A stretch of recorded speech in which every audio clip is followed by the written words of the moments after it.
आजची निवडणूक यासाठी महत्वाची आहे की ज्या पद्धतीनं निवडणुका होत आहे त्यामध्ये सर्व गोष्टी स्पष्ट येत आहे। सोबतच आता विकास गवळी देखील इथेच आहे, त्यांच्याकडे आपण जाण्याचा प्रयत्न करूया, त्यांचं काय म्हणणं आहे। आणि महत्वाचं म्हणजे जर बघितलं स्पष्ट सांगितलं की पंचायत समितीच्या निवडणुका होईल, जिल्हा परिषदेच्या निवडणुका होईल, महानगरपालिकेच्या निवडणूक होईल, त्यानंतर नगरपरिषदेच्या निवडणूक होईल, नगरपंचायतच्या निवडणूक होईल। या सगळ्यामध्ये अत्यंत महत्वाचा दिलासा देखील निर्णय आहे। पण ज्यांनी निवडणूक लढली ओबीसी आरक्षणाच्या संदर्भात त्या निवडणुकीनंतर काय होतं हे पाहणं अतिशय महत्वाचं असणार आहे। कारण की जेव्हा 21 जानेवारीला पुन्हा एकदा सुनावणी होईल त्यावेळेस स्पष्ट होईल की काय होऊ शकतं। 3 सदस्य खंडपीठ असणार आहे। त्यामुळे आता मी पुन्हा एकदा विकास गवळी यांच्याकडे जाण्याचा प्रयत्न करणार आहे की या सगळ्या गोष्टीमध्ये डोळे पाणावले, डोळ्यातून अश्रू निघताय,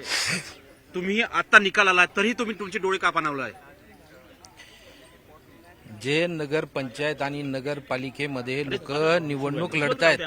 त्यांची आजच्या घडीला जी निवड आहे ती subject to outcome of petition सर्वोच्च न्यायालयानं केल्यामुळं त्यांच्या डोक्यावरची जी टांगती तलवार आहे ती कायम आहे।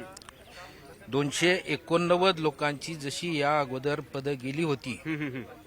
तीच परिस्थिती आज थोडक्यात ते ग्राउंड तयार आहे। उद्या केव्हाही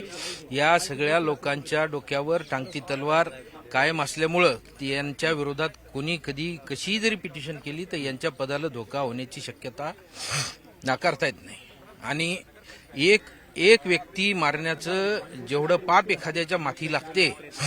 तेवढंच पाप एखादा निवडून आलेला सदस्य जर उद्या खर्च जास्त करू नये असं तुमचं पदावून गेल्याच्या नंतर तितकंच पाप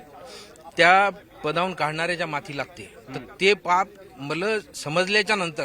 रस्त्यानं एखादा जर ऍक्सिडेंट एखाद्या मुलाचा किंवा माणसाचा होत असेल आणि तो जर मी डोळ्यानं पाहिला आणि मी काहीच केलं नाही तर त्याचं पाप माझ्या माथी लागणार आहे। हे सगळ्या गोष्टी मला दिसत होत्या म्हणून मी सर्वोच्च न्यायालयामध्ये आलो होतो। परंतु आजच्या घडीला 50% मला यश मिळालं। जिल्हा परिषद आणि महानगरपालिकेमध्ये ही परिस्थिती राहणार नाही, पण नगरपंचायत आणि नगरपालिकेमध्ये जेवढे लोक निवडणुका लढवत आहेत ओबीसी प्रवर्गातनं त्यांच्या डोक्यावर टांगती तलवार कायम आहे। तुमचं याचिका जी होती की जिथे ओबीसीचं आरक्षण आहे ते लागू राहावं, बाठिया कमिशननी जे आरक्षण दिलंय ते देखील कायम राहावं, पण दिसत नाही तसं चित्र। त्यामुळे ओबीसीवर अन्याय होता। कुठे 33,000 जागा होत्या त्या एकदम कमी झाल्या, 58,000 पेक्षा जास्त जागा होत्या। आता परिस्थिती अशी आहे की नेमकी आकडेवारी या बाठिया कमिशनच्या माध्यमातून हे कुठं लागू करतात कुठं लागू करत नाहीत। आता बाठिया कमिशनच्या मधून तर ह्या निवडणुका नगर परिषदा आणि नगरपालिकेच्या संपलेल्या आहेत। तो बाठिया कमिशनचा जो रिपोर्ट आहे तो येणाऱ्या जिल्हा परिषद आणि महानगरपालिकेसाठीच फक्त लागणार आहे। त्याच्यामुळं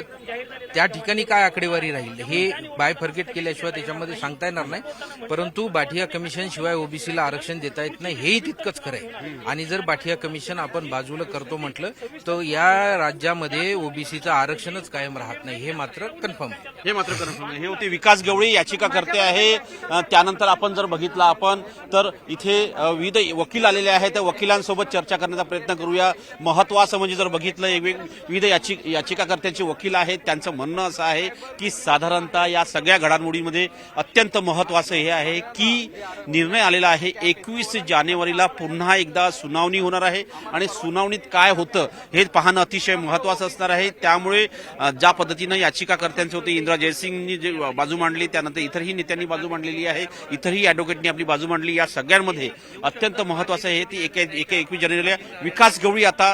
याचिकाकर्ते होते त्यांचे डोळे पाणावलेले आहे। हे महत्वाचं आहे की त्याचे डोळे पाणावल्यानंतर स्पष्ट होताना पाहायला मिळतंय की साधारणतः ज्या पद्धतीनं घडामोडी होत आहे त्यांनी म्हटलंय की ओबीसी उमेदवारांनी जास्त खर्च करू नये, कारण की हा खर्च जो आहे तो पुढे जाताना पाहायला मिळतो। त्यामुळे अशा या सगळ्यामध्ये अत्यंत महत्वाचं हे ठरतंय की साधारणतः कुठल्याही प्रकारे नुकसान होऊ नये असं त्यांनी म्हटलेलं आहे। आणि या सगळ्या घडामोडीमध्ये हे की साधारणतः आता विविध वकील जे आहेत ते काय म्हणतात हे पाहणं अतिशय महत्वाचं असणार आहे। माझ्यासोबत अमोल करांडे आहे, याचिकाकर्ते आहे। ओबीसींना आरक्षण जे आहे ते राहावं यासाठी त्यांनी याचिका मांडली होती आणि याचिकाकर्ते सुनावणीला सहभागी होते। आणि महत्वाचं म्हणजे इंदिरा जयसिंग यांनी त्यांची बाजू मांडली आहे। सर, आपलं स्वागत आहे न्यूज 18 लोकमतमध्ये। आणि इंदिरा जयसिंग असो किंवा इतरही वकिलांनी वेगवेगळी बाजू मांडलेली आहे, तर त्या संदर्भात अमोल करांडे याचिकाकर्ते आहेत, विकास गवळीच्या वतीने ते एओआर देखील आहे, त्यांनी बाजू मांडलेली आहे। काय तुमची मागणी होती, तुमची मागणी पूर्ण झाली का? आमची मेन मागणी अशी होती की जिथे जिथे 50%च्या पुढे ब्रीच होत आहे 50%च्या वर, तर तिथे ते कॉन्स्टिट्यूशन बेंचच्या जजमेंटच्या अगेन्स्ट आहे आणि त्या पद्धतीने ते न होता 50%ची लिमिट ठेवून ते इलेक्शन व्हायला पाहिजे होतं आणि आज त्याला कुठे ना कुठे यश येताना दिसते कारण आपण सगळ्यांना माहिती आहे किंवा आपण म्हणजे ह्याच्या बाबतीत आपल्याला जाणीव आहे की बऱ्याच वर्षापासून इलेक्शन ड्यू आहेत तर आज कोर्टाने इलेक्शन घ्यायला सांगितले पंचायत समिती जिल्हा परिषद आणि कॉर्पोरेशनचे आणि 50%ची लिमिट जिथे एक्सीड होते तिथले इलेक्शन नोटिफाय न होतं तिथले होणार नाहीत किंवा ते इलेक्शन होणार नाहीत आणि जिथे 50%च्या आत आहे तिथे इलेक्शन होतील आणि नगर नाही, पण परिषद त्यांनी हे म्हटलंय की जिथे 50%पेक्षा जास्त आहे तिथे जरी निवडणुका झाल्या पण तो निर्णय अंतिम नाही तेच आहे दोन पार्टमध्ये हे ऑर्डर आहे एक पार्ट आहे नगर परिषद आणि नगरपंचायत आणि एक पार्ट आहे जिल्हा परिषद पंचायत समिती आणि कॉर्पोरेशन महानगरपालिका तर जो पहिला पार्ट आहे कारण ते ऑलरेडी इलेक्शन नोटिफाय झालं होतं त्याचे नॉमिनेशन फिल झाले त्याची वोटिंगची डेट पण डिक्लेअर झाली होती आणि त्याचा रिझल्ट पण 2 डिसेंबरला अपेक्षित आहे तर ह्या सगळ्या गोष्टी बऱ्याच पुढे गेल्यामुळे आणि ते आता इलेक्शन थांबवणं थोडंसं उचित राहणार नाही तो व्ह्यू घेऊन त्यांनी जे 57 जागा आहे जिथे 50%च्या वर ब्रीच लिमिट होत आहे तिथे ते सब्जेक्ट आउटकम केलंय पण त्याचबरोबर जिथे इलेक्शन नोटिफाय नाही झालं जसं जिल्हा परिषद असेल पंचायत समिती असेल आणि कॉर्पोरेशन असेल तर तिथे इलेक्शन जिथे 50% ब्रीच होत नाहीये तिथे इलेक्शन घ्यायला सांगितलं आणि जिथे ब्रीच होतंय तर तिथले इलेक्शन होणार नाही म्हणजे जिथे जास्त झालं ब्रीच होतंय त्याच्यामध्ये जे इलेक्शन कमिशन आहे त्यांना कदाचित परत वेगळ्या म्हणजे योग्य पद्धतीने ट्रिपल टेस्ट जजमेंट प्रमाणे एक कॅरी ऑन करावं लागलं एक्सरसाइज आणि ते सगळं रिझर्वेशन कसं 50% बसवता जिल्हा परिषदच्या जिल्हा परिषद आरक्षणचं जाहीर झालेलं आहे मग अशा वेळी जर बघितलं आपण अनेक जिल्हा परिषदमध्ये 50%पेक्षा जास्त आरक्षण आहे ना तोच तर मुद्दा आहे जिथे 50%पेक्षा जास्त आहे तिथे इलेक्शन होणार नाही आणि जिथे 50%च्या आत आहे तिथे इलेक्शन होणार आहे म्हणजे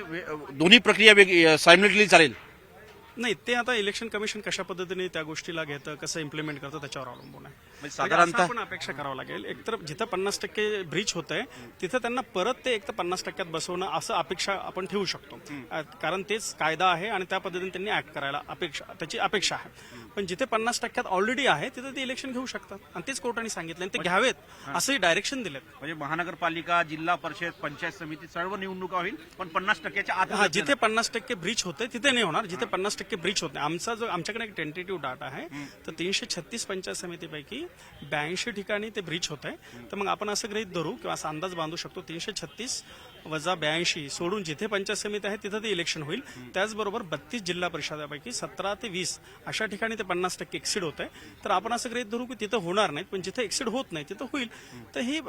तसं पाहिलं कलेक्टिव्हली कारण हे होणं गरजेचं होतं इलेक्शन होणं गरजेचं होतं ह्या तांत्रिक अडचणी किंवा जे काही कॉन्स्टिट्युशनल कॉन्फ्लिक्ट आहेत त्यामुळे इलेक्शन प्रलंबित राहणं हे कुठे ना कुठे कोणाच्याही हिताचं नव्हतं आणि ते आज दिसतंय की इलेक्शन तरी डिक्लेअर झाले ओबीसीवरती अन्याय तर होणार नाही आहे नाही ओबीसी हे बघा ओबीसीवर अन्याय हा म्हणजे तसं प्रायमा फेस आहे जे काही बाठिया कमिशनचा रिपोर्ट आहे त्यांनी सगळ्या प्रकारे ओबीसीचं हित लक्षात घेऊनच तो रिपोर्ट सबमिट केलेला आहे आणि तो गव्हर्नमेंटचा रिपोर्ट आहे त्यामुळे बाठिया कमिशनचं जरी उद्या त्यांनी ऍक्सेप्ट करून त्याचं इम्प्लिमेंटेशन केलं तरी ओबीसीवर असा अन्याय होत नाहीये कोणावरच अन्याय होत असं नाहीये फक्त आपल्याला जो कायदा लँड ऑफ म्हणजे लॉ ऑफ लँड आहे त्याला आपल्याला फॉलो करावं लागेल तर त्या पद्धतीने जसं की मध्य प्रदेशमध्ये असेल तेलंगणामध्ये असेल तिथेही ऑलरेडी निवडणुका झाल्या मध्य प्रदेशमध्ये तर निवडणुका आपल्या विकास गवळींच्या पिटिशन सोबत त्यांचे पिटिशन टॅग झाले सुरेश महाजन आणि असे बरेच पिटिशन होते तिथेही कॉन्स्टिट्यूट झाला बाठिया कमिशन सारखाचं कमिशन आणि त्यांनी तो ऍक्सेप्ट करून तो इम्प्लिमेंट करून आपल्या अगोदर इलेक्शन घेतले आपल्याकडे 8-9 वर्षापासून इलेक्शन ड्यू आहेत बाठिया कमिशनचा रिपोर्ट असताना तर 2 गोष्टी आहेत बाठिया कमिशनचा रिपोर्ट आणि त्याच्या अगोदरची परिस्थिती आणि कॉन्स्टिट्यूशन बेंचचं जजमेंट ह्या सगळ्यांचा सुवर्णमध्ये साधून कुठं ना कुठं इलेक्शन होणं गरजेचं होतं